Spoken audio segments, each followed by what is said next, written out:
મૃત્યુ પછી આપણું શું થાય છે અને મૃત્યુ પછી 12મું કેમ કરવામાં આવે છે અને મૃત્યુ પછી આત્માનું શું થાય છે, આ બધી વાતો જાણવા માટે વિડીયોના અંત સુધી બને રહેજો। તો ચાલો વિડીયો આપણે શરૂ કરીએ। તો નંબર 1, મૃત્યુના કેટલાક કલાકો પછી મનુષ્યને પૃથ્વી સાથેનો સંબંધ તૂટવા માંડે છે અને માણસને જન્મથી લઈને મૃત્યુ સુધી તેને કેટલાક કલાકોમાં ફ્લેશબેક સુધી દેખાય છે, એટલે કે જન્મથી મૃત્યુ સુધી શું શું કર્યું છે તે બધું જ તેને દેખાય છે। આ ચક્ર પૂરા 7 મિનિટ સુધી ચાલે છે અને પછી મગજ કામ કરવાનું બંધ કરી દેશે। નંબર 2, છેલ્લા શ્વાસે અને નાડી ચક્ર આત્માનો સંબંધ તૂટે છે, આત્મા શરીરથી મુક્ત થઈ જાય છે। નંબર 3, લાંબા સમય સુધી આત્મા શરીરમાં રહી હોવાથી શરીરને છોડી શકતી નથી, કેટલીક વખત તો શરીરની અંદર જવાનો પ્રયાસ પણ કરે છે પણ સફળ થતી નથી। જો આપણે કોઈનો મૃત્યુનો સ્વીકાર કરવો એ અશક્ય માનીએ છીએ, તે જ રીતે આત્મા પણ તેના મૃત્યુને અસ્વીકાર કરે છે। નંબર 4, આત્મા શરીર છોડ્યા બાદ આત્મા શરીરથી 15 ફૂટ ઉપર હવામાં તરે છે અને તે બધા સંબંધીઓને રોતા પણ જોવે છે અને જે પણ વાર્તાલાપ કરે છે તે બધું જ આત્માને સંભળાય છે। હિન્દુ ધર્મમાં દેહ સંસ્કાર એટલે કે અગ્નિ સંસ્કાર સૂર્યોદયની પહેલી કિરણ પછી જ કરવામાં આવે છે, જેનો અગ્નિ સંસ્કાર રાત્રિ પછી કરવામાં આવે છે। તેની આત્માને એક યોનિમાં પ્રવેશ કરી જાય છે, એટલે કે તેને પ્રેત યોનિમાં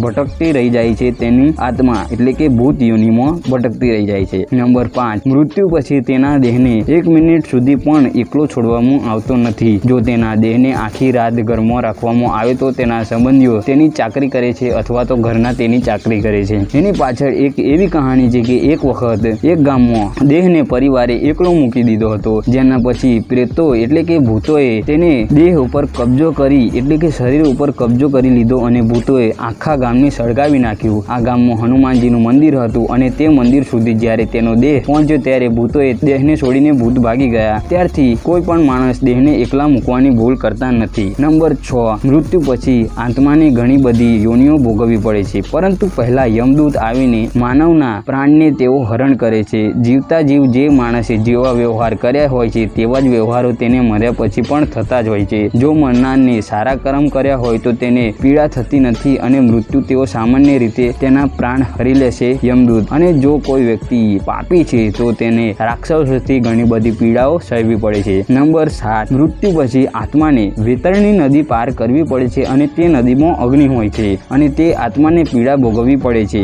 આત્માને યમરાજની સામે ઉપસ્થિત કરવામાં આવે છે, જ્યાં ચિત્રગુપ્ત યમરાજની સામે વ્યક્તિની પાપ અને પુણ્યનું લેખન જોખન બતાવે છે અને તેને કે કર્મો કરે છે તે મનુષ્યના કર્મો ઉપર સ્વર્ગ કાં તો નર્ક મળે છે। ગરુડ પુરાણ અનુસાર 36 પ્રકારના નર્ક હોય છે, આમાંથી પીડાવાળા નર્ક ઘણા બધા હોય છે। નંબર 8, ગરુડ પુરાણની અનુસાર આત્મહત્યા કરનાર માણસને પીડા સહેવી પડતી હોય છે, કારણ કે જીવનના નિયત સમય પહેલા તે પ્રાણ ત્યાગી નાખે છે। આ શરીર આપણું નથી હોતું, એક ભાડાનું શરીર હોય તેવું ધારણ કરીને જીવન દુનિયામાં આવે છે। આત્મા જ્યારે શરીર છોડે છે ત્યારે શરીર 5 તત્વોનું બનેલું હોય છે, અંતમાં 5 તત્વોમાં તે વિલીન થઈ જાય છે। નંબર 9, મૃત્યુના 12 દિવસ પછી આત્મા તેના લોકમાં પહોંચે છે। ગરુડ પુરાણ અનુસાર 12 દિવસ પછી આત્મા અને ઘરનો મોહ પૂરો થાય છે અને સાથે સાથે ઘરના તે દિવસ પછી ઘરનાને અને ઘરને પણ તેની શુદ્ધિ મળે છે અને આ કારણે જ મૃત્યુના 12 દિવસ પછી 12મું કરવામાં આવે છે। મિત્રો, તમને અમારું આ વિડીયો કેવું લાગ્યું? જો સારું લાગ્યું હોય તો કોમેન્ટની અંદર જણાવવાનું ભૂલતા નહીં, અને આપણું આ ચેનલનું ફર્સ્ટ વિડીયો છે તો તમે વધુમાં વધુ જોતા હોય તો લાઈક, શેર અને સબસ્ક્રાઈબ કરવાનું ભૂલતા નહીં। આવા જ વિડીયોની સાથે મળીએ।